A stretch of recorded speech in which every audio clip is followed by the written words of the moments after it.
PCP classes होती है face to face section होता है। ये कब होता है, जैसे सीबीएसई एंड अदर स्कूल्स जो होते हैं, अदर बोर्ड होते हैं, वहाँ पे आपकी पीसीपी क्लासेस लगाई जाती हैं जहाँ पे आप रहते हैं, ठीक है। वहाँ पे आपकी जब जैसे कि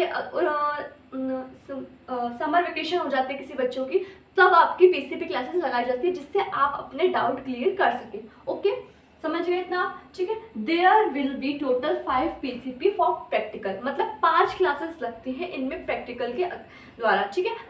इसमें क्या होता है, इसमें ये होता है कि आप अपने आप जैसे कोई क्वेश्चन पूछते हैं कि मैम प्रैक्टिकल फाइल कैसे बनती है, सर प्रैक्टिकल फाइल कैसे बनती है, तो वो आपको पूरा डिटेल एक्सप्लेन करेंगे। कुछ आपके जैसे मैथ्स में डाउट ले तो आप उनसे कंफर्म कर सकते हैं सर ये क्वेश्चन कैसे होगा। इसमें 5 क्लासेस लगती है, आपको 5 दिन जाना होता है। ये मेनली लगती है सैटरडे संडे या हॉलीडे वीकेंड पे लगती है। ओके, इतना समझ गए होंगे आप।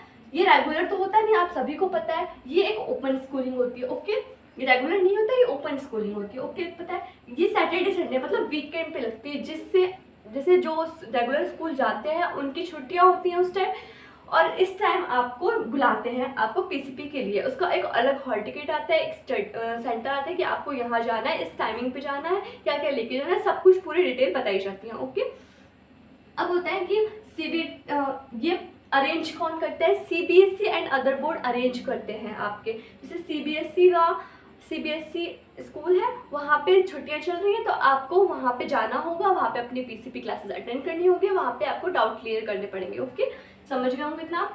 ये होता है डाउट क्लियरिंग सेक्शन होता है, आप सभी को पता है कि अपने डाउट्स वहाँ पे क्लियर कर सकते हैं, कुछ भी किसी से भी रिलेटेड डाउट हो तो आप वहाँ पे क्लियर कर सकते हैं। ओके, अब ये होता है स्ट्रीम 1 के लिए होता है, स्पेशली स्ट्रीम 1 के लिए होता है। स्ट्रीम 1 मतलब क्या होता है, स्ट्रीम मतलब अप्रैल सेक्शन और अक्टूबर सेक्शन के लिए ही होता है। ये स्ट्रीम 2, स्ट्रीम 3, स्ट्रीम 4 के लिए ही नहीं होता है, सिर्फ स्ट्रीम 1 के लिए होता है। वो होता है सेक्शन अप्रैल सेक्शन वाले और अक्टूबर सेक्शन वाले की ही पीसीपी क्लासेस लगती है।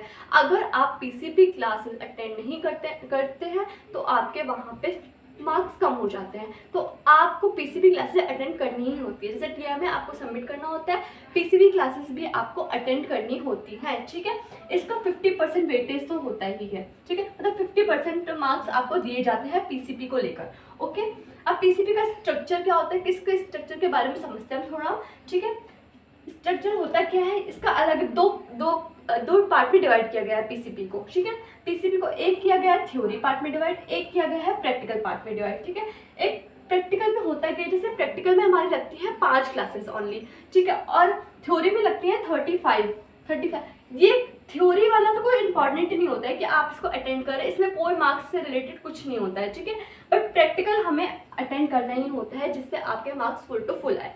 ओके, प्रैक्टिकल हमने फाइल बनाई। ओके, अब वहाँ पे आपको सब्जेक्ट प्रैक्टिकल की लिस्ट दी गई होगी, इस वीडियो में आएगी, उसमें लिस्ट पे आपको लिखा होगा प्रैक्टिकल सब्जेक्ट कौन से होता है, नॉन प्रैक्टिकल सब्जेक्ट कौन से होते हैं, 10th और 12th के दोनों के। ओके, वहाँ पे आप क्लियर देख लीजिएगा कौन सब्जेक्ट है कौन सब्जेक्ट नहीं है। ओके, यहाँ पे हो गया प्रैक्टिकल सब्जेक्ट और यहाँ पे हो गया नॉन प्रैक्टिकल सब्जेक्ट।